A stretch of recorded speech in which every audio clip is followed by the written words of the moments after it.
I'm Cathy Thomas. Chad Brauze is the head of Culinary at the fast-growing chain of salad eateries, Sweetgreen. He's going to share the secrets of his delicious miso salmon. Welcome, Chef. And I just think that salmon and miso are such a beautiful team of ingredients. Well, yeah, you're not the only one. I love it too, and so do our customers. It's actually probably one of our most popular proteins. We just launched a protein plate a few months ago, and numbers are fantastic. People love it. Can't make enough of it. So Yeah, I'm excited to show you how to do it. Show me. Okay, so first thing we're gonna do is we're gonna marinate our salmon. I trimmed up the salmon already, but just nice portions, about 4.5 ounces. Pretty simple marinade. So it's got some sweet, some salty, some umami, and a little bit of spice. So we'll start with a little bit of maple syrup, white miso for the savoriness, a little bit of saltiness, tamari. You could also use soy sauce, but we use tamari because it's gluten-free. This is blackening seasoning, so I'll go low speed, just get everything incorporated. So it's going nice and slow. I just want to get it mixed up. That should be good. Obviously, we do a ton of salmon at Sweetgreen, but at home, I just use a simple bag. And then it's as simple as pouring the marinade in. And how long do you want to marinate them? I like to go overnight, but luckily for us, I marinated some last night that we can use today. I do my best to squeeze out as much of the air as I can, and then just give it maybe a little gentle massage. Make sure it's incorporated everywhere. And into the fridge. Into the fridge. All right. So this is my favorite dressing that we have, and we also serve it with the salmon, and I think it's one of our customer favorites too, so got to release this into the wild. But oh boy. we're going to start with a little bit of freshly peeled ginger. Gives it like a nice spicy freshness. I got some garlic at the farmer's market yesterday. We use cashew butter instead of just whole cashews. A little bit easier to work with. We have a spice we call umami spice. It's kind of one of our secret little ingredients, but it's got some garlic in it, some onion, some salt, a little bit of pepper, and a touch of nutritional yeast for umami, so hence the umami salt. Do you sell that?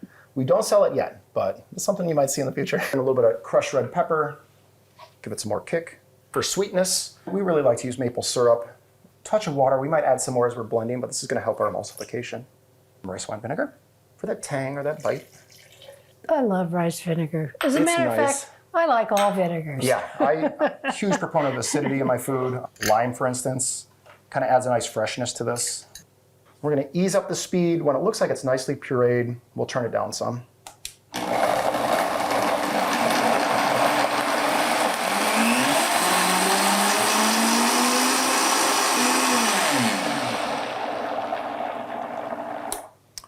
That looks good. Cilantro, leaves and stems. I think the stems are super flavorful, so we keep them in too. A lot of people throw them away. I think, it's too bad. I think I kind of prefer the flavor of the stem over the leaf. Same thing, we're just gonna turn this on, blend it till it's smooth.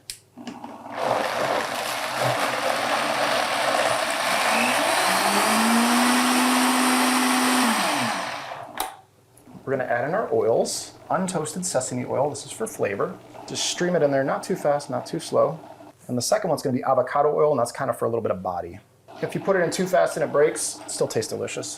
I like your attitude, Chef. And it's a nice thin stream. Yep, just like you're making a mayonnaise or a hollandaise.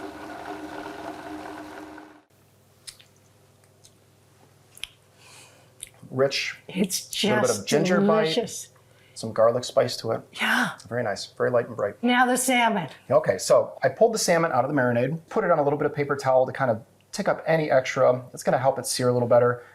Like medium-high heat, we don't have to go too high. A little olive oil? Just a touch. We'll let it heat up. When the oil moves fast across the pan, I know it's pretty hot. When I put it in the pan, I'm gonna tilt it like this so the fat comes down to me. And I'm gonna drop it down there. And do it nice and safe. How long about is it going to take to get to where you want it? I'm going to do about 1.5 minutes to 2 minutes on each side. How far do you like to take it? Do you like there to be a rarer part in the middle? Or do you my like personal it all preference the way through? is a little bit mid-rare or medium-ish. Gently shift things around so they use other hot spots. Keep everything cooking evenly. And give it a little peek too. Yeah. Color's good. We'll give it another 30 seconds and flip it. So you got that little color on there, Chef. A little bit, not too much. I'm getting hungry, Chef. Smells good. Really smells good. All right, we're coming into the home stretch. Okay, so we've got the salmon out of the pan. We put it in the oven to hold it warm. And now we're just gonna finish up our plating. It's pretty simple. I love a nice avocado. Go right there. We'll also cut up a little bit of cucumber. I kind of like the skin. Oh, this is a hothouse cucumber, right? And so you don't have to take the skin off. No, it's nice and thin. Really easy to eat. We'll just season our rice a little bit just for some flavor.